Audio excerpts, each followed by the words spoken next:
मेरे प्यारे भारतवासियों, सबको मेरा प्रणाम। मैं राजेश्वर सिंह जाखड़ हरियाणा से। मैं आपसे कुछ कहना चाहता हूँ। 1947 में देश आज़ाद हुआ। उस वक्त आरएसएस के लोग अंग्रेजों का समर्थन कर रहे थे, उनके लिए जासूसी का काम कर रहे थे। 2014 के अंदर आरएसएस समर्थित भारतीय जनता पार्टी की सरकार भारत में इस देश के लोगों ने बनाई। और बनाने का जो कारण था वो जो इन्होंने मुद्दे उठाए थे कि हम 2 करोड़ रोजगार देंगे हर साल, 15-15 लाख रुपए आपके खाते में आ जाएंगे,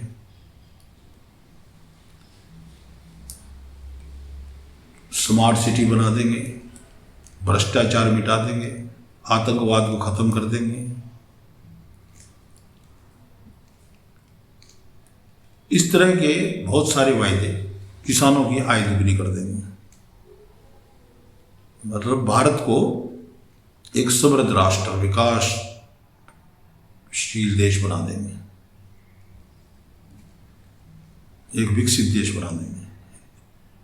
इस तरह के बहुत बड़े बड़े वायदे, बड़े बड़े जुमले इन्होंने हम लोगों के बीच रखे, जिसके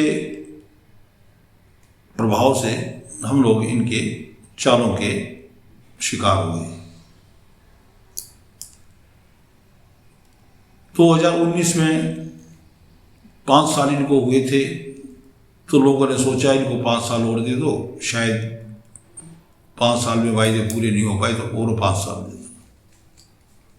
लेकिन उस 5 साल में भी आज 2023 है, कुछ नहीं हुआ। अब 1 साल बाद लगभग चुनाव होने हैं।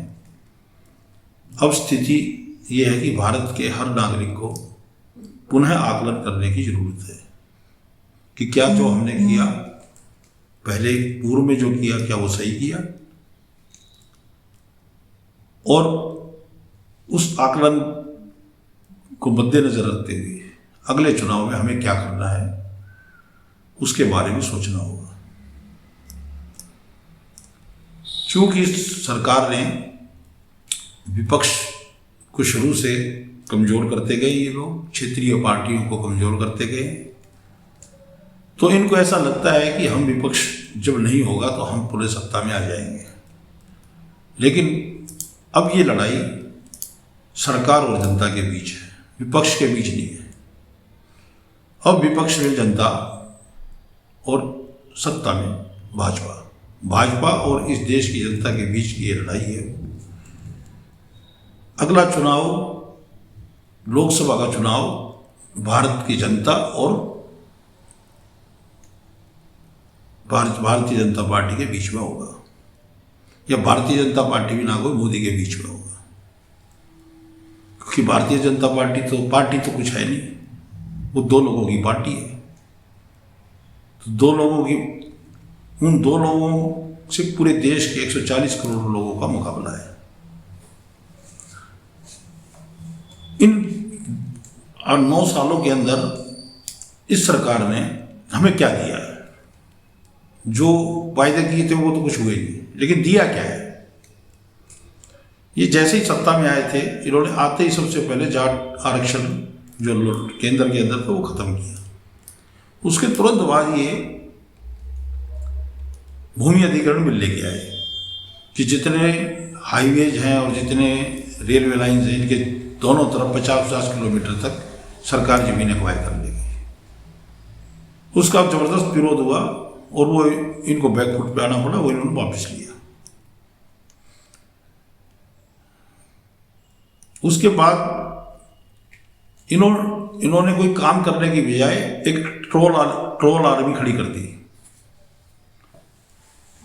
और वो ट्रोल आर्मी का काम ये रहता है कि जो कोई इनके खिलाफ बोलेगा उसको ट्रोल करो, उसको दबाओ, उसको झुकाओ, उसको धमकाओ, उसको धमकी दो, उसको चुप करा दो। वो वैसे चुप नहीं होता तो उसका फेसबुक अकाउंट हैक कर लो, उसका यूट्यूब चैनल जो है वो उस पर आरोप लगा के उसको ब्लॉक करवा दो।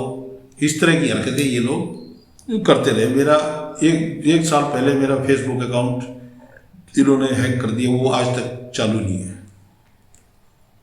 कोई बात नहीं, हम सहनशील लोग हैं और सहनशीलता में ही अपनी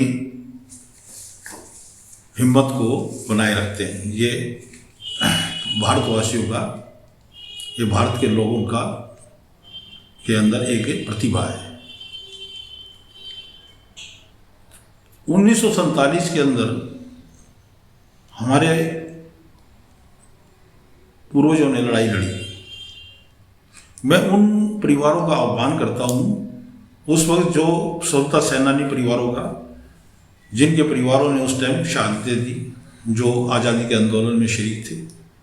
मेरे पिताजी राम सिंह जाखड़ भी उस लड़ाई में शरीक थे। मेरे दादा श्री राम जाखड़ भी उसमें लड़ाई में शरीक थे। वो लाहौर बोस्टल जेल में उनका देहांत हो गया था मेरे दादाजी का।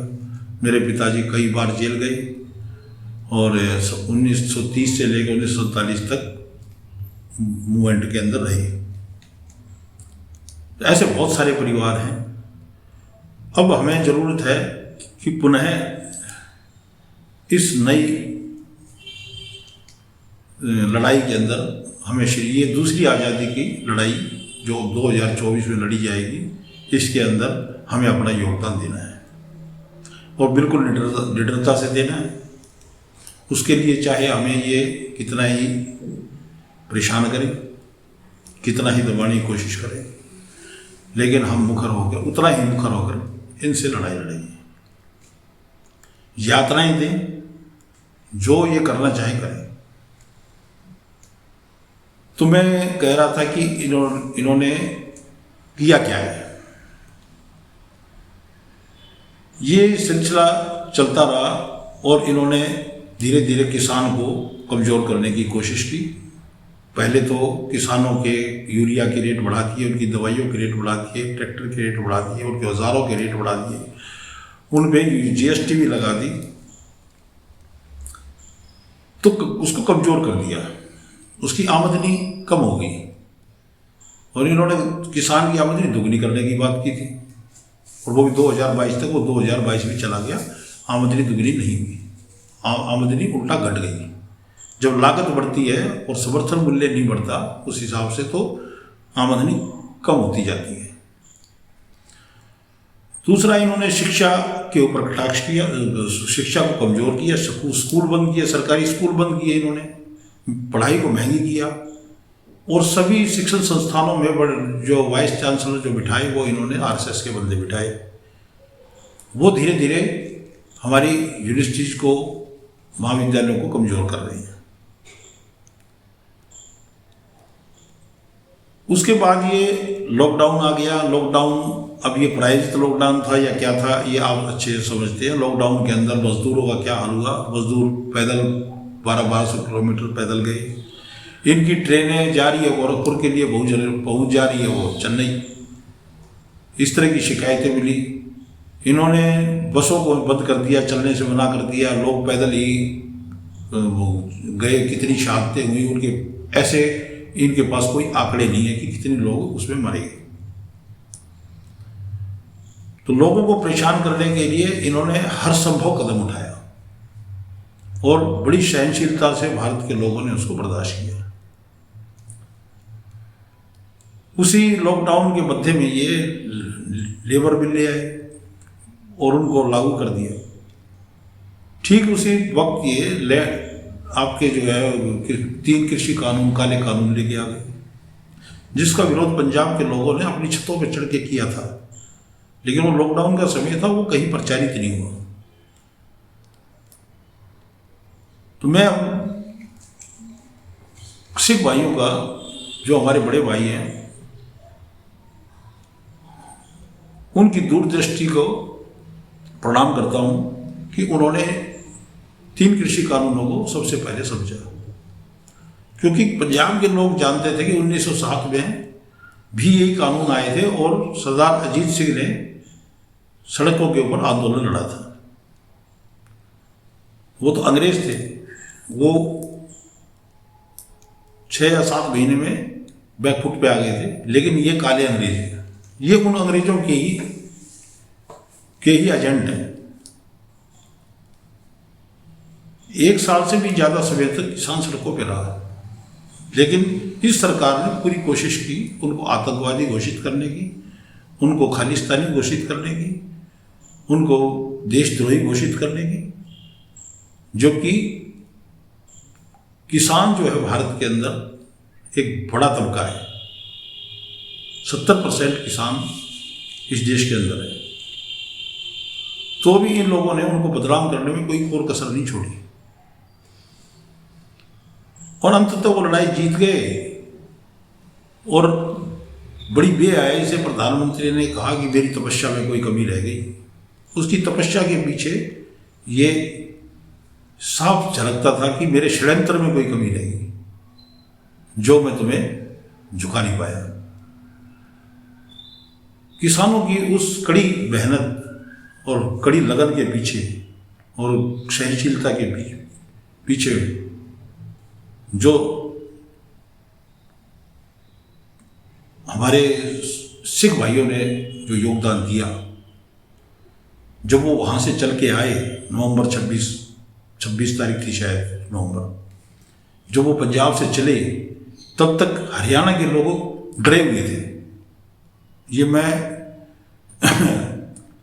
बिल्कुल सत्य और सही बात आपको बता रहा हूँ कि हरियाणा के लोग उस टाइम, हरियाणा की सरकार ने रोहतक जलाने के बाद, नॉन जाट करने के बाद, हरियाणा के अंदर हरियाणा के किसान, हरियाणा के जो ग्रामीण क्षेत्र के लोग हैं, वो डरे हुए थे इस सरकारों से। लेकिन जब पंजाब का हमारा बड़ा भाई जो वो ट्रॉलियों के अंदर बैठ के आने लगा, तो हमारे खुशी के आंसू वो निकल आए। हमने ये सोचा भी नहीं था कि हम इस लड़ाई को कैसे लड़ेंगे, लेकिन जैसे जैसे वो आगे बढ़ रहे थे, हमारे हौसले मजबूत हो रहे थे। हमारी खाप पंचायतें जो अंधकार में जा चुकी थी, वो पुनः स्थापित होने लगी। और उन खाप पंचायतों ने बड़ा काम किया कि हमारी सिख जत्थेबंदियों को ये बड़ा समर्थन दे दिया, उन्हीं को डिसीजन पावर दे दी, उन्हीं को फैसले करने की शक्ति दे दी। और खाप पंचायतों ने उनके सहयोग के लिए, उनके खान पान के लिए, उनके सुख सुविधा के लिए काम करना शुरू कर दिया। और मतलब ये योगदान एक छोटे भाई का अपने बड़े भाई के प्रति था। और यही कारण था कि ये सरकार किसानों को खालिस्तानी या आतंकवादी घोषित नहीं कर पाई। और वो एकजुटता बनी रही। उस एकजुटता की अब आगे भी जरूरत पड़ेगी। शायद कल महापंचायत रामलीला मैदान के अंदर है किसानों की, उसमें भी बढ़ चढ़ कर हिस्सा लें। अब अभी ये लड़ाई कोई भी एक अकेला आदमी ये लड़ाई नहीं लड़ सकता। लड़ाई जो है वो पूरा समाज, पूरा देश, पूरी जनता को समर्पित होती है, तभी इतनी बड़े पैमाने पर लड़ाई लड़ी जाती है। उसके लिए सबसे बड़ा काम हमें ये करना है कि हमें जात पात से बाहर आना है। सबसे पहले इन्होंने जो वर्ण व्यवस्था बना रखी है, उस वर्ण व्यवस्था के अंदर शूद्र 85% इस देश के अंदर है। जाट ये ना समझे कि तुम शूद्र नहीं हो, तुम भी शूद्र हो। 1936 में लाहौर कोर्ट ने मैं तुम्हें शूद्र घोषित किया हुआ है और तुम ये स्वीकार कर लो सभी कि तुम शूद्र हो। वर्ण व्यवस्था के अनुसार ब्राह्मण, वैश्य, क्षत्रिय, शूद्र 4 वर्ण हैं। ब्राह्मण में एक ही ब्राह्मण अकेला है, क्षत्रिय में राजपूत है,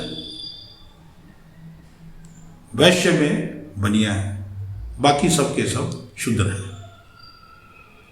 चाहे वो कोई भी जाति है, चाहे वो यादव है, जाट है, गुर्जर है, मराठा है, पटेल है, नाई है, तेली है, धोबी है, कुम्हार है, लोहार है, छिपी है, जितनी भी जाति हैं 6,743 जातियों में इन लोगों ने हमें बांटा, हमें कमजोर करने के लिए बांटा। अब शूद्र के नाम पे तुम एक हो जाओ, और शूद्र के नाम पे हरियाणा के अंदर 11 अप्रैल को एक शूद्र रैली होने जा रही है वाम सेव के अध्यक्ष वामन मेश्राम के नेतृत्व में।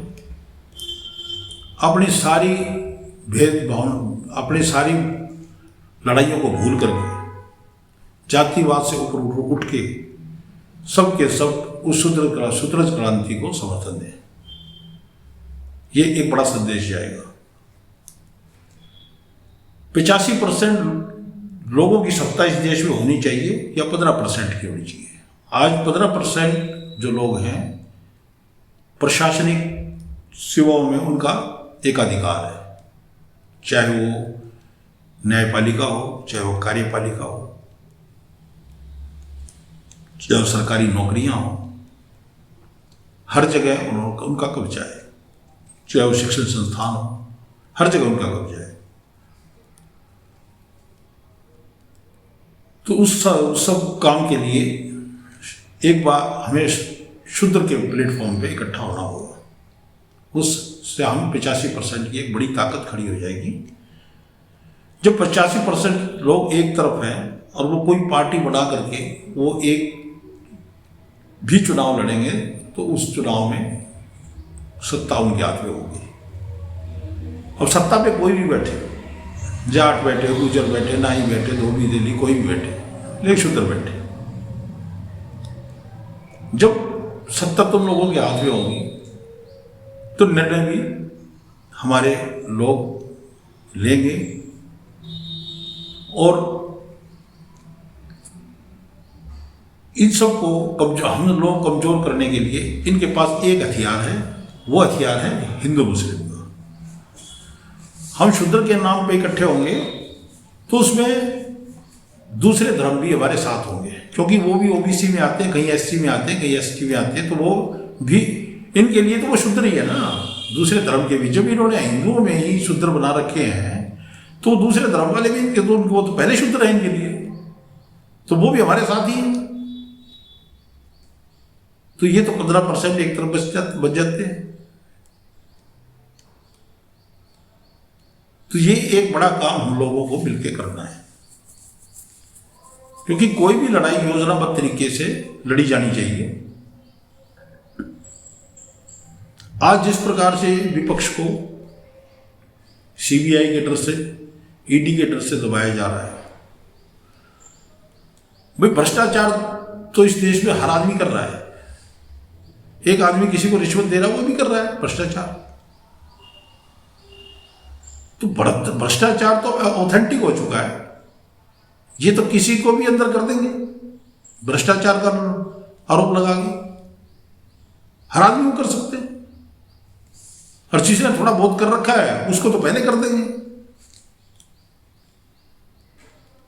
अब लालू प्रसाद जी जेल काट के एक बार आ चुके हैं, लेकिन उन्होंने उनकी बात नहीं मानी, तो उनको पुनः उस दूसरे केसों में सीबीआई के, जो कि 4.5 करोड़ का ही टोटल मामला है, और वो पहले बंद भी हो चुका था, उसको दोबारा खोल के फिर उसके पीछे सीबीआई लगा दी। यानी कि परेशान करने की इनकी मंशा है। तो हम भूल जाए कि कोई विपक्ष, कि हमें किसी विपक्ष को मजबूत करना है, कुछ करना है। अब इस देश की जनता ही विपक्ष है, ये मान के चले कि एक कैंडिडेट जब चुनाव आएगा तो एक कैंडिडेट को पकड़ लें और उसको जिता लें, और उस हल्के के लोगों के दबाव में वो व्यक्ति रहेगा, उसको ये कह के जिताएं भैया कि जहां हमने कहा कहना है वहीं बैठना है, उसके अलावा कहीं जाएगा तो तेरे लिए रास्ता नहीं है घुसने का। क्योंकि इन लोगों के, भारतीय जनता पार्टी के पास पैसे की ताकत है। पैसा किसका है? पैसा भी हम लोगों का ही है। प्राइम मिनिस्टर, प्रधानमंत्री के नाम से जो पैसा जाता है, उनकी वो पैसा का कोई हिसाब नहीं दे रहे।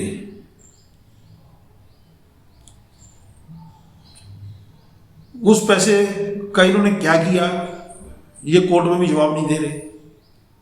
ये कह रहे हैं कि वो उस पर सरकार पूछ ही नहीं सकती, वो सरकार का अकाउंट ही नहीं है, लेकिन उसकी देख रेख जो है सरकारी आदमी कर रहे हैं। वो पैसा कहाँ गया जो लॉकडाउन से के टाइम और उससे पहले लोगों ने, बड़े बड़े उद्योगपतियों ने लोगों का पैसा, सरकारी नौकरों का पैसा उसके अंदर जमा हुआ प्रधानमंत्री राहत कोष में, वो कहाँ गया सब पैसा? अब हमें तो ऐसा लगता है कि इन्होंने सब पैसा जो है खुर्द-बुर्द कर दिया, वो अडानी को दे दिया और अडानी की सेल कंपनियों के थ्रू वो बाहर चला गया और वहाँ से वो अडानी को चमकाने में लगा दिया। अब सच्चाई क्या है, वो ईडी वो अभी कमेटी बनाई है सुप्रीम कोर्ट ने, हो सकता है वो कोई उसके लिए खोजबीन करे, क्योंकि सेबी तो कुछ कर नहीं रहा। सेबी में तो इन्हीं के लोग बैठे हैं और वो कुछ नहीं करेगा। सेबी उसको दबाने की, ढकने की कोशिश कर रहे हैं। ऐसे ही आरबीआई में इन्हीं के व्यक्ति बैठे हैं, वो कुछ नहीं कर रहे, वो खाली गाल बजा रहे हैं, बाकी रिजल्ट जीरो है। सीबीआई इनके कब्जे में है, ईडी इनके कब्जे में है, चुनाव आयोग इनके कब्जे में है। चुनाव आयोग में तो वो विष्णु गोयल है कोई, उनका जो अभी चुनाव आयोग तो बनाए, उनके ऊपर तो क्वेश्चन मार्क लगाया है न्यायपालिका ने। अब आगे चल के न्यायपालिका कितनी पारदर्शिता दिखाएगी वो समय बताएगा। अभी जो न्यायपालिका में चंद्रचूड़ जी सीजीआई बैठे हैं, अभी तक के उनके कामों से लगता है कि वो कुछ जनहित में करेंगे, लेकिन ऐसा तो वो गगोई के टाइम में भी लगता था, लेकिन वो तो गगोई साहब तो राज्यसभा में चले गए, और भी कुछ जज जो है वो पारितोषिक पा गए। तो न्यायपालिका की भी भूमिका बहुत अच्छी नहीं रही है, उस पर हम विश्वास पूरी तरह से नहीं कर सकते। अभी पूरा विश्वास न्यायपालिका से नहीं टूटा है, लेकिन टूटा है। अब हम सब लोगों को ये सोचना है कि ये लड़ाई हमें लड़नी है। इसके लिए कोई संगठन है तो संगठन के साथ जुड़े, नहीं है तो आप खुद में एक संगठन हो, आप अपनी आवाज बुलंद करो। आपको जेल में डालेंगे तो जेल चले जाओ, कितनी जेलें में भरेंगे, भरने दो। अब कोई रास्ता ही नहीं है। अब उसके लिए मैं कोई प्लेटफॉर्म ढूंढूंगा, कोई संगठन ढूंढूंगा, वहां आवाज उठाऊंगा। भाई नहीं है तो कोई बात नहीं ना, अपनी बात वीडियो के माध्यम से कहो, अपनी सोशल मीडिया के माध्यम से कहो, लेकिन कहो, बोलो, लिखो। कलम की ताकत बहुत बड़ी ताकत होती है। आप जब बोलोगे, मुखर होगे बोलोगे, बहुत सारी तादाद में बोलोगे, तो ये लोग भाग जाएंगे, ये भाग जाएंगे, ये चुनाव भी नहीं लड़ेंगे, मैं गारंटी देता हूं। इजराइल के अंदर पिछले 15 दिन से लोग सड़कों में बैठे हैं, और ऐसा बहुत सारे देशों में हो चुका है कि ऐसे तानाशाहों को लोगों ने खदेड़ा है। तो भारत के लोग अब सोने का समय नहीं है। भारत के लोगों को मेरा यह आग्रह है कि अब सोने का समय नहीं है, अब जागो। बहुत समय हो गया, इनका इंतजार कर लिया, कोई स्मार्ट सिटी नहीं बना, कोई आदर्श गांव नहीं बना, कोई आय दुगनी नहीं हुई किसानों की, न मजदूरों को नौकरियां नहीं मिल रही इस समय। प्राइवेट सेक्टर में नौकरियों का अकाल पड़ा हुआ है। छोटे उद्योगपति बंदी के कगार पे खड़े हैं, छोटे दुकानदार बंदी के कगार पे खड़े हैं। इन्होंने किसी को बख्शा नहीं है। कभी ये समझो कि इन्होंने किसी को बख्शा है। इनके तो 2 ही 4 मित्र हैं, अडानी अंबानी जैसे 2-4 मित्र हैं, उन्हीं को इन्होंने सब कुछ लुटा दिया है। हमारा टैक्स का पैसा भी उनको लुटा दिया। LIC का पैसा भी उनको दे दिया, उनको बैंकों से भी लोन दे दिया। अब जिस तरह बैंक करप्टेड होंगे तो पता चलेगा कि हमारे हाथ में कुछ नहीं है।